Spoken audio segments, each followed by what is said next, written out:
Welcome to a new edition of the Neon Jazz interview series with New York City jazz saxophonist Rudresh Mahanthappa on the new COVID-19 Jazz World and his 2020 CD, Hero Trio. He opened up about this new project on June 10th, 2020, in the midst of the coronavirus lockdown and the surreal world we are all navigating through. Enjoy. Okay, hey, thank you for taking some time out today. I appreciate it. Absolutely. Good to talk to you again. Good to talk to you, man. So, before we get into your latest CD, I think the one thing that I've been kind of wanting to talk to musicians about is obviously this new COVID-19 world of no-live jazz. And I think it's probably prudent to go to the beginning. So, it's almost like another level of 9/11 for us when that airplane went to the tower and we realized the world was going to change forever. So my question is, during that, first or second week of March, what was your personal story? How did you start realizing, we're hitting a point where we're not going back? Oh, gosh. I mean, I think, it was resonating on a few different levels. I mean, I think we all went into it with at least, maybe I only speak for myself. I mean, I think there was some optimism at first. I mean, I saw the edges of it before that, though, because I was actually supposed to have a gig in Hong Kong in February. And so when I saw that cancel, I just had a bad feeling that this was not going to be something that this stayed within Asia, and that it was, that was maybe a sign of things to come. And then, obviously, everyone was trying to hold out. A lot of presenters were trying to hold out, and I have a lot of, admiration for them. I was, going to be leading, and I mean, some gigs will still happen, but I was co-leading a Charlie Parker Centenary project with Terry Lynn Carrington that was supposed to be very busy this year. And our first run of gigs was in California, and, before the governor actually officially issued an executive order, everyone was thinking creatively about how to keep these shows intact. Those were some of the first conversations I heard about, playing in a big performing arts center to no audience and streaming, and that actually being a viable option. But then just kind of seeing everything, slowly trickle away. I mean, the only gigs I have left standing are a few things in December in Belgium. And I think even if those go forward, I'm not sure if we'll be able to travel, if Americans will be allowed into Europe, or, any number of things. So, I'm the director of the jazz program at Princeton. And so at the same time as thinking about, my own artistic career, I saw, a lot of great things I was doing and that my students were doing here at the university. And, that was really sad also. We had, some of the big things we had, we had what was going to be the second edition of our jazz festival, and, we were all excited for that. That involved a lot of student performances, students playing with, famous guest artists. We had Daphnis Prieto coming to play with our big band. And this fall was supposed to be the maiden voyage of a study abroad program that I set up for, our outstanding students to go, study at a conservatory in the UK for a semester. So seeing all of that fall apart was very disheartening too. And so I'm kind of seeing it from both ends. I'm seeing the change to my life as a performer and the change to my life as an educator. And, it's really hard to make sense of it. I mean, it's hard to make sense of what this means without a vaccine. When are we actually going to be able to play in a room full of people again? It's such an unknown, and I think I go back and forth between, trying to remain upbeat about it and feeling, incredibly dark about it. But when you see like gigs that have been planned for over a year, and simultaneously see one of the, most prestigious universities in the world start sending students home, that's definitely a moment of like, wow, what the heck is going on? And, are things actually ever going to be the same? Yeah, I think that's the thing that's scariest about all of this is the ambiguity, the not knowing, kind of the back and forth teeter-totter that we go through this process. And I think what I've learned about jazz is I used to always ask, how healthy is jazz? I never have to ask that question ever again as a person that's in radio. It's staggering how much one musician has lost through this. Just one. And then you take that and you multiply that times just the city, and then you put that on a larger scale, and it's just unreal. And it proves how strong and how much people love jazz and want to see it, and how many trips that musicians make.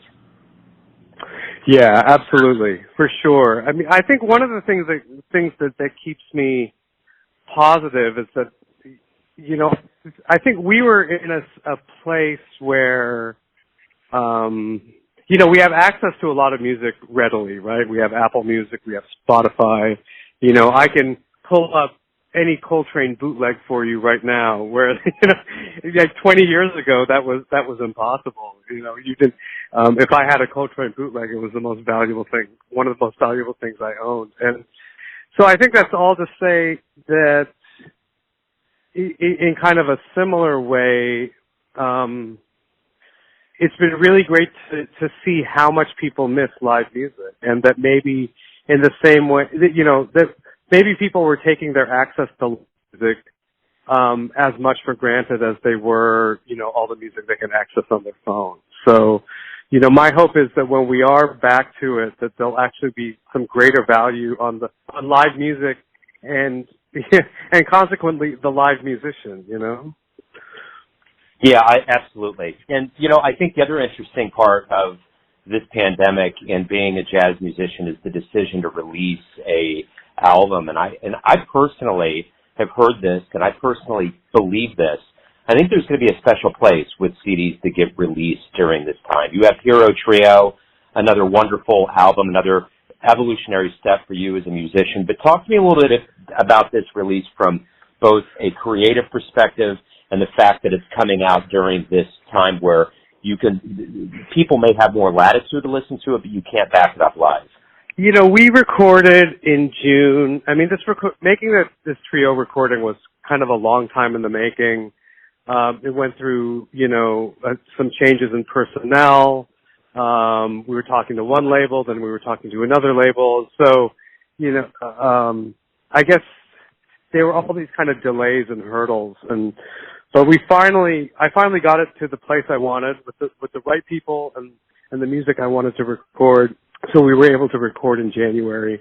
And it's funny to think that, that we were only just a few weeks away from everything getting turned upside down. It's kind of amazing to me how close, we were, how close the recording date was to all of that.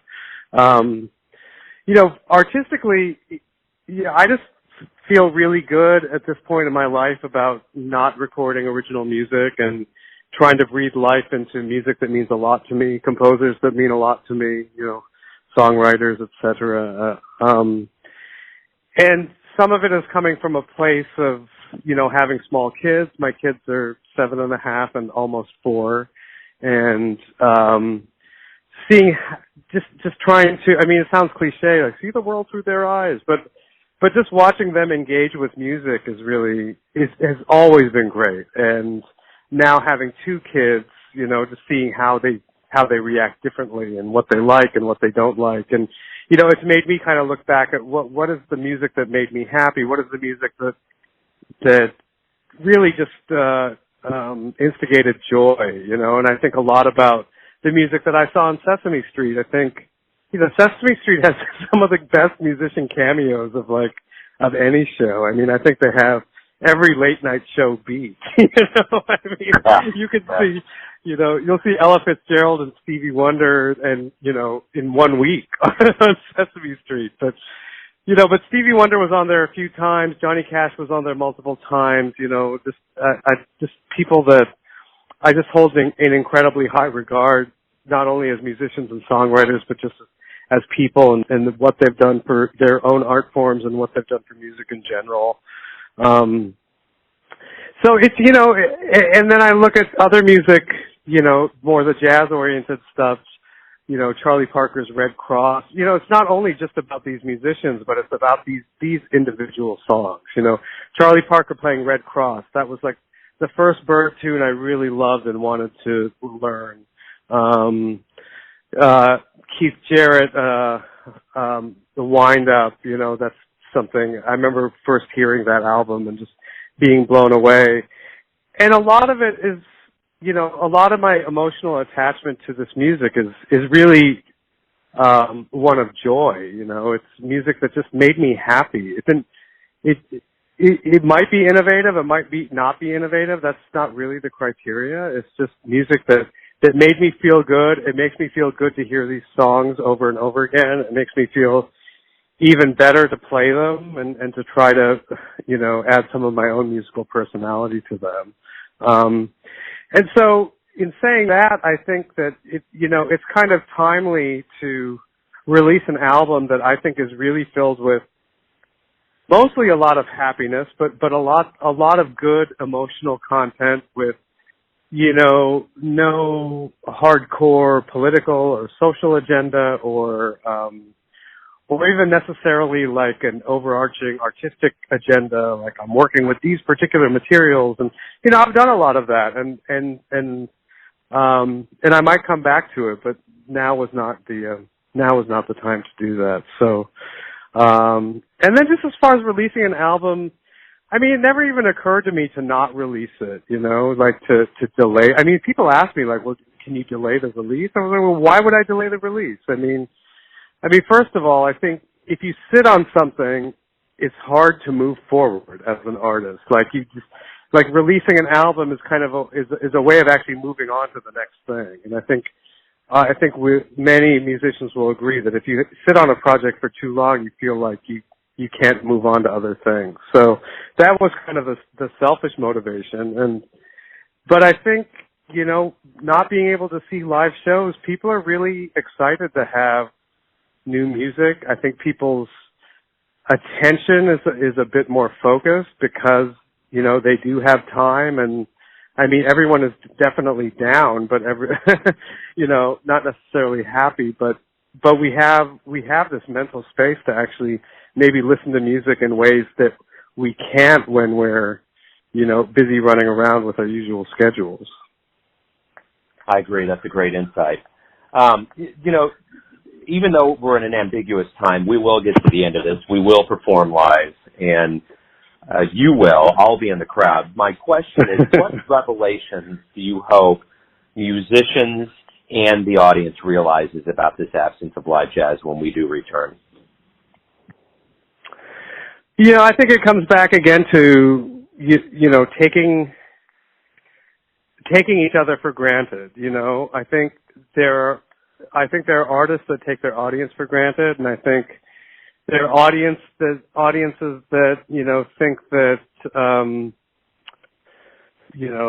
that live music is something that they own, and I'm hoping that more people will see it as a journey that we take together. I've always been one to support the idea that when I go play a show, it's not that I'm playing for you and you're listening to me, that hopefully we're going to go on a journey together for the next, 75 minutes or something. And I hope people will think, a bit more, about that. I would say that and just, let's not take each other for granted and let's kind of recognize, the positive energy that we can instill in each other. I agree. That's a great answer. Hey, man, thank you for getting back with me. Thank you for another great album and spending some time with me on Jazz. I appreciate it.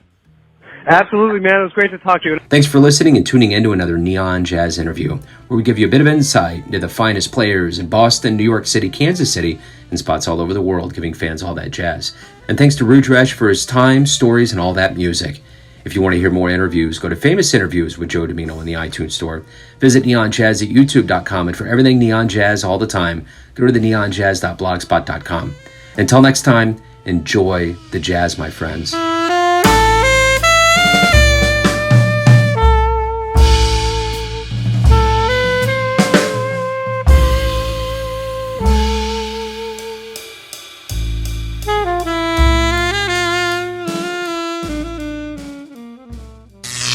Neon Jazz.